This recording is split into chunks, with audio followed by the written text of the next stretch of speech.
Matajuro Yagyu was the son of a very famous Japanese samurai warrior sword fencer. However, his father found insufficient talent in his son and disowned him as a student. Matajuro Yagyu then went to Mount Futara to learn from another famous sword fencer called Banzo. Banzo tested him out and only confirmed his father's verdict. He said, "You are not talented enough." Matajuro Yagyu said, "Oh master, if I am totally committed to learning this in the shortest possible time, how long will it take me?" Banzo said, "Not less than 20 years.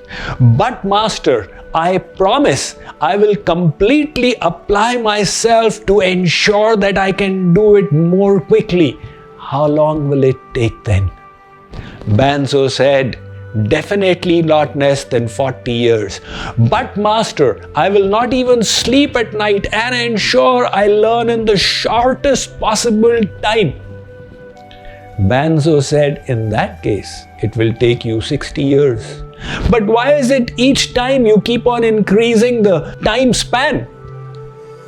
Banzo said, "If you are so focused on the results, if your mind is always thinking about how long it's going to take, you will not be able to apply your full mind, your complete awareness to practicing the skill in the moment." Matajuro Yagyu understood the point and surrendered. "Well then, O master," he said, "I will not think about the results. Tell me what I must do." Banzo said, "You just start doing the menial works in this monastery." For the next 1.5 years, Matajuro Yagyu would clean the monastery, tend to the garden, clean the vessels, cook for his master, and even wash his clothes. After 18 months, he started wondering, "I had come here to learn sword fencing, and it is not even talked about."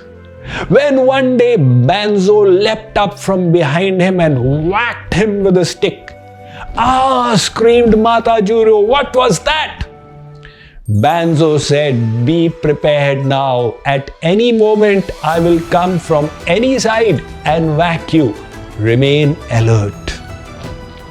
After that, many times a day, his master would give him a whip with the stick, until slowly the absent-minded state of Matajuro Yagyu started dissolving, and he began developing awareness of the moment.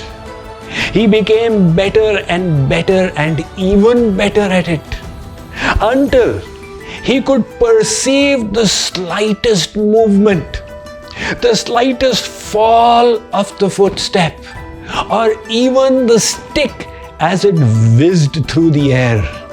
And he became so good that he would turn around and hold the stick before it came to him.